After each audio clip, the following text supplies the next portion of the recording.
प्यारे बच्चों और सभी हमारे चैनल के व्यूअर्स, आप सबका हार्दिक अभिनंदन है हमारे चैनल एनवी क्लासेस पर। बहुत दिनों से हम ढूंढ रहे थे कि जल्दी से 9वीं से 12वीं का हरियाणा बोर्ड की तरफ से सिलेबस जारी किया जाए ताकि बच्चों को समय सिर बताया जा सके कि क्या उनके सिलेबस में से हटा दिया गया है और किस हिसाब से उन्हें तैयारी करनी है। एक ही वीडियो में हम आपकी सभी शंकाओं को दूर करते चलेंगे। अंत तक बने रहिएगा। हम इसी वीडियो में आपको ये बताएंगे कि पिछले साल जो लेसन थे आपके सामाजिक विज्ञान के अंदर, उनमें से कौन कौन से लेसन हटा दिए गए हैं। फिर आपको ये बताएंगे कि आपकी असेसमेंट 20 नंबर की असेसमेंट कैसे तैयार होगी। उसके बाद आपको बताएंगे कि कौन कौन से लेसन इस बार आपको करने हैं। फिर उसके बाद आपको बताएंगे कि किस लेसन में से और किस भाग में से कितने नंबर का पेपर आएगा। और अंत में आप सबके लिए बहुत ही अच्छी स्कीम के साथ हम बताएंगे आपको कि इतिहास में से जो हैं वो 3 नंबर वाले कितने, 2 वाले कितने, 1 नंबर वाले कितने, ये क्वेश्चंस आएंगे। और एक बिल्कुल ही नई चीज़ आपके लिए इस बार सिलेबस में सीबीएसई पैटर्न पर ऐड की गई है, वो चीज़ भी हम आपको अंत में जाकर बताएंगे। तो इसीलिए ये वीडियो आपके लिए बहुत उपयोगी है और इसे आप अच्छे से देखें, समझें और आगे भी जब कभी आपको कहीं पर भी कन्फ्यूज़न हो तो इसी वीडियो को देखें, सारी कन्फ्यूजन्स दूर हो जाएंगी। इवन कि आपको मैप के अंदर क्या क्या करना है वो भी हम इसी वीडियो में बताएंगे। थोड़ी लेंथी हो सकती है लेकिन कंप्लीट नॉलेज के साथ है। तो सबसे पहले आपको ये बताते हैं कि कौन कौन से लेसन जो हैं वो आपके काट दिए गए हैं। तो सबसे पहले अगर हम इतिहास की बात करें तो इतिहास की बुक में जो है कोई भी परिवर्तन नहीं हुआ, वही 9 के 9 लेसन आपको करने हैं। फिर बात करते हैं हम भूगोल की। भूगोल में पहले लेसन में से आपको यहाँ पर पृष्ठ नंबर 2, 3, 12, 13 जिसमें संसाधन के प्रकार और बॉक्स में दी गई कुछ जानकारियाँ थी वो हटा दी गई हैं। चैप्टर नंबर 2 वन और वन्य जीव संसाधन में से पेज नंबर 16, 17, 18, 19 और 20 जिसमें भारत में वनस्पति और जीवों पर जो द्वितीय अनुच्छेद से आगे तक का भाग था वो हटा दिया गया है। उसके बाद चैप्टर नंबर 3 ज्यों का त्यों रहेगा और चैप्टर नंबर 4 जो कृषि वाला है उसमें से कृषि की राष्ट्रीय अर्थव्यवस्था, रोजगार और उत्पादन में योगदान और वैश्वीकरण का कृषि पर प्रभाव, ये हटा दिया गया है।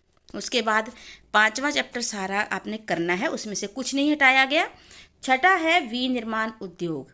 इसमें से आपको राष्ट्रीय अर्थव्यवस्था में उद्योगों का योगदान, औद्योगिक अवस्थिति, सूती वस्त्र, जूट वस्त्र, चीनी उद्योग जिसमें इस उद्योग की प्रमुख या जो भी है डिटेल वो, और लौह इस्पात उद्योग वर्ष 2019 में देश में चीन की स्थिति, ये वाला पोर्शन। सीमेंट उद्योग, कहने का भाव अर्थ है 68, 70, 72, 73, 75, 76, 77 और 78 पेज नंबर जो हैं हटा दिए गए हैं। उसके बाद 99 और 100 पर जो प्रशिष्टि भाग 2 था वो भी हटा दिया गया है। इकोनॉमिक्स की बुक में कोई परिवर्तन नहीं है, वो ज्यों की त्यों करनी है। हाँ, लेकिन बहुत बड़ा अंतर जो है वो सिविक्स में आया है, जिसे लोकतांत्रिक राजनीति के रूप में जाना जाता है हिंदी में। इसमें एक तो आपको आपके लिए एक चिट्ठी सभी पाठ से पहले जो है उसमें पृष्ठ संख्या जो है 5 रोमन अंकों में वो हटा दी गई है। उसके बाद पाठ नंबर 3 पूरा हटा दिया गया है, लोकतंत्र और विविधता।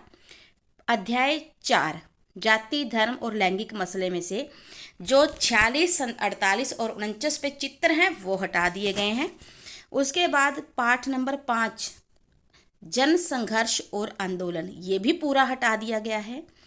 फिर उसके बाद राजनीतिक दल में पेज नंबर 76 वो पृष्ठ हटा दिया गया है। और लोकतंत्र की चुनौतियाँ, ये भी पूरा लेसन कम हो गया। यानी कि अगर हम कहें कि लेसन कटने की बात करें तो 3 लेसन आपके कंप्लीट रूप से कट चुके हैं। तीनों स्विक्स से कटे हैं, लेसन नंबर 3, उसके बाद लेसन नंबर 5 और लेसन नंबर 8। 29 में से रह गए आपके कुल मिलाकर अब 26। और थोड़ी थोड़ी डिटेल जो बाकियों में से हटाई गई है वो भी यहाँ पर आपको बता दी गई है। अब बात करते हैं कि आपकी 20 नंबर के असेसमेंट तैयार करने का बोर्ड ने क्या फार्मूला दिया है। देखिए, आप सब जानते हैं कि आपकी जो वार्षिक परीक्षा होती है वो 80 अंकों की होती है और आंतरिक मूल्यांकन यानी कि जो आपकी असेसमेंट होती है वो होता है 20 नंबर का। तो इसमें हम देखेंगे कि आपके जो इंटरनल असेसमेंट है वो कैसे तैयार होती है। अब आपके असेसमेंट में 6 अंक तो होते हैं आपके सेट और प्री बोर्ड को जोड़कर। 4 अंकों के आपके 2 सेट हो गए और 2 अंकों का हो गया आपका प्री बोर्ड, यानी कि टोटल 6 नंबर तो आपके यहाँ बन गए। ठीक, 2 अंकों की हो गई आपकी अर्धवार्षिक परीक्षा, यानी कि आपके अगर 40 नंबर का पेपर होता है अर्धवार्षिक परीक्षा का, उसमें से 2 अंक जो है उसकी रेशियो के हिसाब से निकाल लिए जाएंगे। 2 अंकों का आपकी क्लास में प्रेजेंटेशन कैसी है वो वाले। 5 अंकों का आपका हो जाएगा प्रोजेक्ट और 5 ही अंकों की हो जाएगी आपकी अटेंडेंस। अटेंडेंस के भी उन्होंने बताया है कि अगर आपकी अटेंडेंस 75 से 80 के बीच है तब 1 अंक मिलेगा, अगर 80 से अधिक और 85 तक है तो 2, 85 से 90 के बीच में 3 अंक, 90 से 95 है तो 4 अंक और 95 से 100 तक है तो 5/5 अंक मिलेंगे। प्रोजेक्ट के भी ऐसे ही, ये इसलिए ताकि पारदर्शिता हो, सबको पता हो कि हाँ मेरी इतनी असेसमेंट बन रही है। उसके बाद नेक्स्ट है कि हमें कौन कौन से लेसन अब करने हैं। तो इतिहास की बात करते हैं। सबसे पहले इतिहास में क्या है, इकाई 1 में सरस्वती सिंधु सभ्यता, प्राचीन विश्व की प्रमुख सभ्यताएं और विश्व के प्रमुख दर्शन, इन 3 लेसनों में से आपको टोटल 7 नंबर का पेपर आएगा। फिर उसके बाद इकाई 2 में है मध्यकालीन समाज, यूरोप एवं भारत, ईसाइयत और इस्लाम, उदय और टकराव, भारत पर विदेशी आक्रमण, इसमें से भी 7 नंबर का आएगा। और लास्ट के 3 जो लेसन हैं, उपनिवेशवाद और साम्राज्यवाद, भारत में ब्रिटिश उपनिवेशवाद विरोधी आंदोलन और स्वतंत्र भारत के 50 वर्ष, यहाँ से भी आपको 9 नंबर का पेपर आएगा। यानी कि कुल मिलाकर आपके पास हो गए 23 नंबर का पेपर। इतिहास में आपको 23 नंबर का पेपर आएगा। ठीक है, उसके बाद हम बात करते हैं सिविक्स की। सिविक्स में सिर्फ अब 5 ही लेसन आपको करने हैं और वो 5 में सत्ता की साझेदारी और संघवाद और जाति धर्म और लैंगिक मसले, इसमें से आएगा 12 नंबर का। राजनीतिक दल और लोकतंत्र के परिणाम, इसमें से आएगा 9 नंबर का। यानी कि कुल मिला के 21 नंबर का पेपर आपके पास सिविक्स यानी कि लोकतांत्रिक राजनीति भाग 2 से आएगा। फिर बढ़ते हैं हम भूगोल की तरफ। भूगोल में से आपको संसाधन और विकास, वन और वन्य जीव संसाधन और जल संसाधन, इन तीनों में से 8 नंबर का। कृषि और खनिज ऊर्जा संसाधन में से 7 नंबर का। विनिर्माण उद्योग और राष्ट्रीय अर्थव्यवस्था की जीवन रेखाएं, इसमें से 6 नंबर का पेपर आएगा। और कुल मिला के कितने हो गए, 15 और 6 21 नंबर का पेपर आएगा आपके पास। उसके बाद है इकोनॉमिक्स। इकोनॉमिक्स में पहले, दूसरे और तीसरे यानी कि विकास, अर्थव्यवस्था के क्षेत्रक और मुद्रा और साख, इन तीनों में से 8 नंबर का। और वैश्वीकरण और भारतीय अर्थव्यवस्था और उपभोक्ता अधिकार में से 7 नंबर का पेपर आएगा। तो कुल मिलाकर ऐसे करके 15 नंबर की आएगी आपके पास इकोनॉमिक्स। और इस प्रकार से आपका 80 नंबर तो हो गए थ्योरी के, 20 नंबर की हो गई इंटरनल असेसमेंट और टोटल हो गया 100। अब हम देखते हैं कि मंथ वाइज जो हैं, चलिए पहले मानचित्र की बात कर लेते हैं। मानचित्र कहाँ कहाँ से आएगा, बहुत अच्छी चीज़ लगी मुझे ये कि क्लियर है कि आपको करना क्या है। देखिए, संसाधनों और विकास में से मृदा के प्रकार, जैसे कि मरुस्थलीय मृदा बताएं, पर्वतीय मृदा दिखाएं कहाँ पर है, तो इस प्रकार से। और 3 नंबर का आएगा भूगोल में से क्वेश्चन आपको मैप का, और 2 नंबर में से आएगा इतिहास का। अब अगर तीसरा पार्ट यानी कि दूसरे का कोई मतलब नहीं है मैप से, तीसरे पार्ट में बांध आ जाएंगे, जैसे कि भाखड़ा नंगल, नागार्जुन, हीराकुड, कोयना, रिहिंद, सरदार सरोवर, राणा प्रताप सागर। बस कर लीजिए, अच्छे से, आसान है करना। कृषि में गेहूं चावल का उत्पादित क्षेत्र, गेहूं के लिए आप उत्तर प्रदेश और पंजाब दिखा सकते हैं, और चावल के लिए आप बंगाल दिखाइए, पश्चिम बंगाल दिखाइए। फिर गन्ना, चाय, कॉफ़ी, जूट, रबड़, कपास, इनके उत्पादित राज्य। कितना आसान हो गया।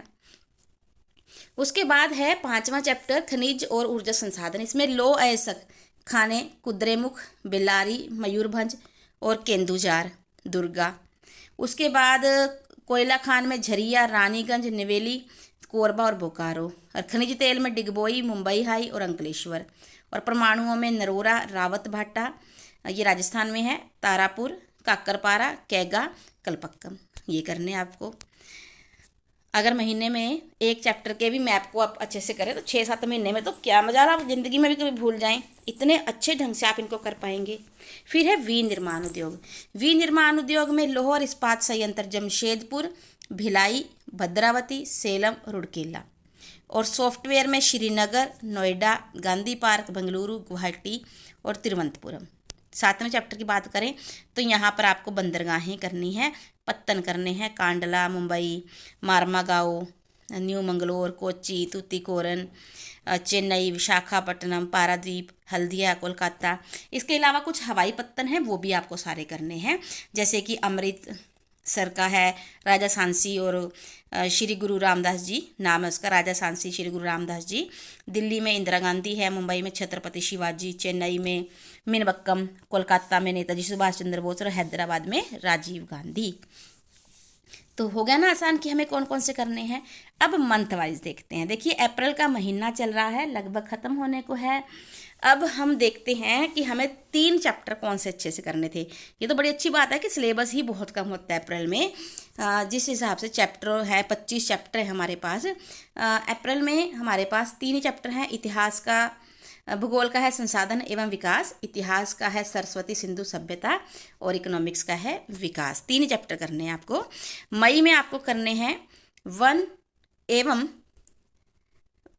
वन्य जीव संसाधन, ये पाठ नंबर 2 है भूगोल का।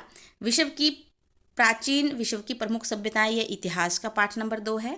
और सत्ता की साझेदारी स्विक्स का पहला लेसन है। तो आपको ये 3 चैप्टर जो है मई में करने हैं। जून में आपको मानचित्रों का अभ्यास करना है। देखिए कितना अच्छा काम है इनका कि इन्होंने बता दिया है कि आपको मानचित्रों का अभ्यास करना है छुट्टियों में, और कौन कौन सा। एक तो भारत की सभी राज्य और राजधानियां करनी है, वन और वन्य जीवन के बारे में, वो जो नेशनल पार्क है उनके बारे में। साथ में ही आपको सरस्वती सिंधु सभ्यता से संबंधित जो हरियाणा में स्थल हैं, कौन कौन से हैं, बनावली, राखीगढ़ी और मिताथल। इसके अलावा और भी जो है उनकी सूचियां बनानी है, मानचित्र में उन्हें दिखाना है। इसके अलावा हड़प्पा सभ्यता और अन्य सभ्यताओं से संबंधित जो भी प्राचीन फोटोआं आप कलेक्ट कर सके वो कलेक्ट करनी है और उन्हें एक प्रोजेक्ट फाइल में लगाना है। उसके बाद जुलाई में आपको आर्थिक विकास की समझ से संबंधित बुक से आपको, यानी कि इकोनॉमिक्स में से आपको भारतीय अर्थव्यवस्था के क्षेत्रक, ये पाठ नंबर 2।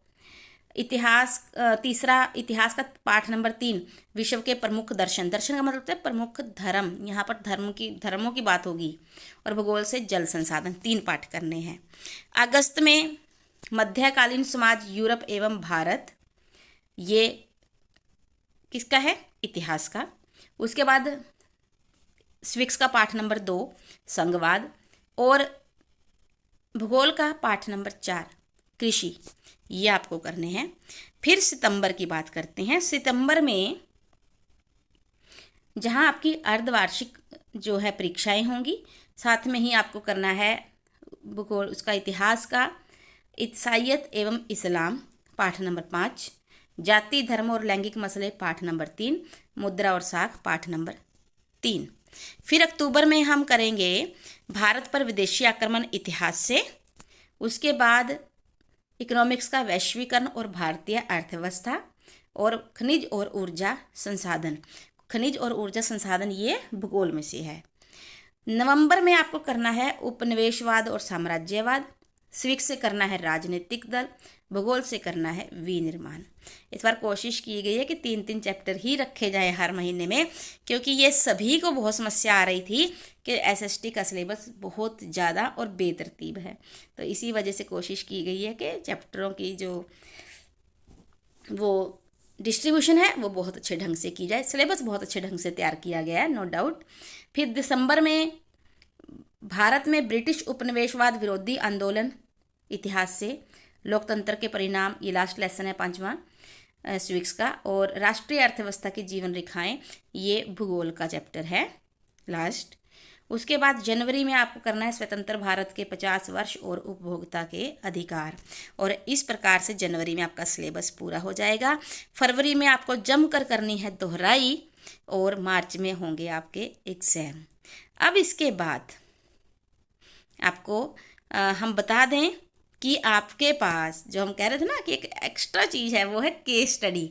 ये क्या होती है ये भी आपको हम बताएंगे। देखिए सबसे पहले है लॉन्ग आंसर टाइप क्वेश्चंस। इसको हम थोड़ा सा आगे बढ़ के करते हैं। तो जो ऐसे टाइप या लॉन्ग आंसर टाइप क्वेश्चंस हैं वो आपके पास 4 आएंगे, एक हिस्ट्री से, एक ज्योग्राफी से, एक पोल साइंस और एक इकोनॉमिक्स। पोल साइंस में सिविक्स से, तो हो गए 20 नंबर के। शॉर्ट आंसर टाइप क्वेश्चन आपके पास 5 आएंगे, ये हो गए 15 नंबर के। वेरी शॉर्ट ये 6 क्वेश्चन आएंगे, 6 दूनी 12, 2-2 नंबर के। मल्टीपल चॉइस क्वेश्चन 20 आएंगे। ये बहुत अच्छी बात है, मतलब पास होने के आप बहुत बहुत नज़दीक लग जाएंगे। 20 आपके पास MCQ आएंगे। और जो केस स्टडी होती है ये 2 क्वेश्चन आएंगे केस स्टडी के, 4-4 नंबर वाले, जिसमें 1-1 नंबर का क्वेश्चन होते हैं। कैसे, एक एक पैरा दिया होता है, उस पहले को डीपली पढ़ के समझ के हमें उन 4 प्रश्नों के उत्तर देने होते हैं। देखिए हो गए ना कंप्रीहेंशन बेस्ड। तो 8 नंबर यहाँ पर हैं। फिर 5 नंबर का आएगा मैप, ज्योग्राफी यानी कि भूगोल से 3 नंबर का, हिस्ट्री से 2 नंबर का, हो गए टोटल 80 नंबर। यानी कि 38 क्वेश्चन आएंगे आपके पास और 80 नंबर का पेपर होगा। उसके बाद हमने एक छोटी सी आपके लिए कोशिश की है कि आपको जल्दी समझ आ सके। आप इसका चाहें तो स्क्रीनशॉट भी ले सकते हैं। देखिए ज्योग्राफी में लॉन्ग 1, शॉर्ट यानी कि 3-3 नंबर वाले 2, वेरी शॉर्ट भी 2, MCQ आएंगे 3। उसके बाद केस स्टडी कोई नहीं आएगी ज्योग्राफी में से, और मैप आएगा 3 नंबर का, और टोटल हो गए 21। उसके बाद आपके पास हिस्ट्री में एक लॉन्ग आएगा 5 नंबर का, शॉर्ट 2 नंबर का, 2 क्वेश्चन आएंगे 3-3 नंबर के, और वेरी शॉर्ट भी 2 क्वेश्चन आएंगे 2-2 नंबर के। और आपके पास MCQ बहुत सारे आएंगे, 6 आएंगे, और केस स्टडी नहीं है कोई भी। और एक मैप आएगा, मैप जो कि 2 नंबर का होगा, यानी कि मैप तो एक ही आएगा लेकिन वो 2 मार्क्स का होगा। मैप तो एक ही होगा लेकिन 3 मार्क्स का भूगोल में होगा। टोटल हो गए 23। सिविक्स में एक 5 नंबर का, एक 3 का, एक 2 का, MCQ 7, 1-1 नंबर वाले 7, और केस स्टडी भी 1 होगी, और टोटल हो गए 21 नंबर का पेपर हो गया आपका। इकोनॉमिक्स में एक लॉन्ग आएगा, 3 नंबर वाला कोई नहीं आएगा, 2 नंबर का फिर 1 आएगा, MCQ आपके पास 4 आएंगे, और केस स्टडी भी 1। और जो केस स्टडी है ना दोनों ही 4-4 नंबर की हैं। तो इस प्रकार से इकोनॉमिक्स में आपका पेपर हो गया 15 नंबर का, सबसे ज़्यादा हिस्ट्री से और सबसे कम इकोनॉमिक्स से।